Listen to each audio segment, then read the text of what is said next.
I think size is one of those things that you can't really say that it's good or bad. I came to St. John's when I moved here. Within several weeks, I felt very welcome in this parish. I like to tell my friends that I was assigned to a new parish, a small country church in Carroll County, small farming community of 4,300 families. They can't figure me out, but that's all right. They're not God. When they had that first church, first and second one down on Main Street, why, yeah, I guess you do everybody in church and all the business. But then it kept getting bigger, and it's still getting bigger, so there's nothing you do about it. The other morning, Father Leo came in, and I was looking for something in the sacristy. It was like, I couldn't find it. I sort of sighed. And Leo said, I recognize that sigh. He said, some days it's just, I said, I know. He said, the parish is so big. I said, yeah, but you know what, Leo? We're alive. We're not dead.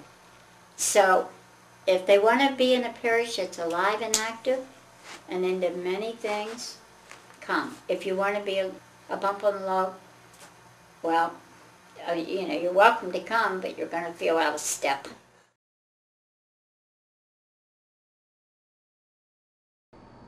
Well, I think the benefit is having room for people to come home.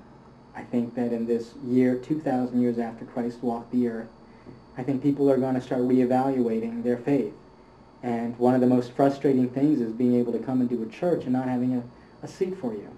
With the amount of activities and as vibrant as this parish is, there's very few nights during the week that every room within this complex is not being used. Parish center, the school, okay, sometimes the church.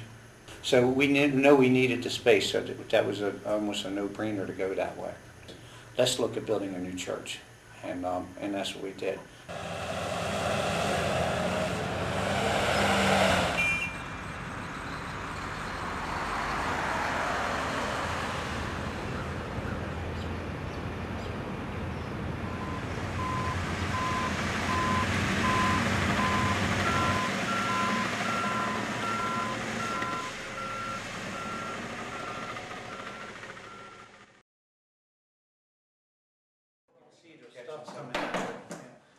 Hold it just like that? Yeah. That'd be great. Well, that's fine.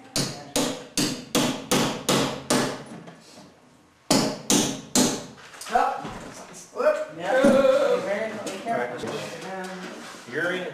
All right, turn towards the camera. There you go, Father Art. It's your baby. 4 o'clock. In Carroll County time.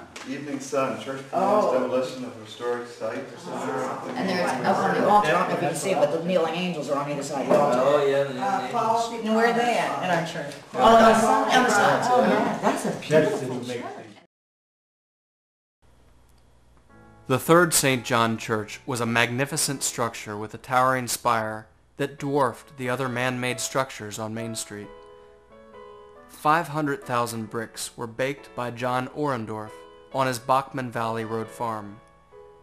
It took a team of 6 mules to haul them to the building site. We're estimating, based on the information that we have, that it probably took somewhere between an hour and a half to get a load of bricks down to here by the mule team. And we don't know how many bricks were carried in each load at that point.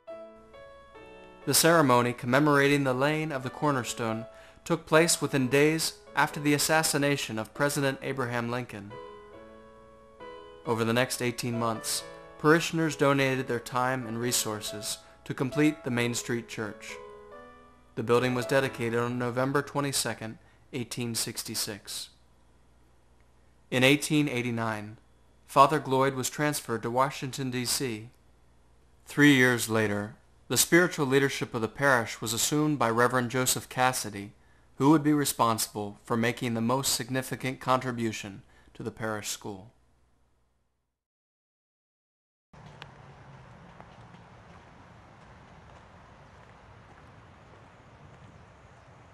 We have been very pleased with the way the progress has gone forward, but every 2 weeks Terry and I meet with the contractor, the architect, and the site supervisor to go over the progress and to look at the timeline and to deal with the little challenges. A reading from the second book of Chronicles. The temple I'm going to build will be great, because our God is greater than all other gods. But who is able to build a temple for him, since the heavens, even the highest heavens, cannot contain him? Who then am I to build a temple for him, except as a place to burn sacrifices before him? Send me, therefore, a man skilled to work in gold and silver, bronze and iron, and experienced in the art of engraving, to work in Judah and Jerusalem with my skilled craftsmen, whom my father David provided. The word of the Lord.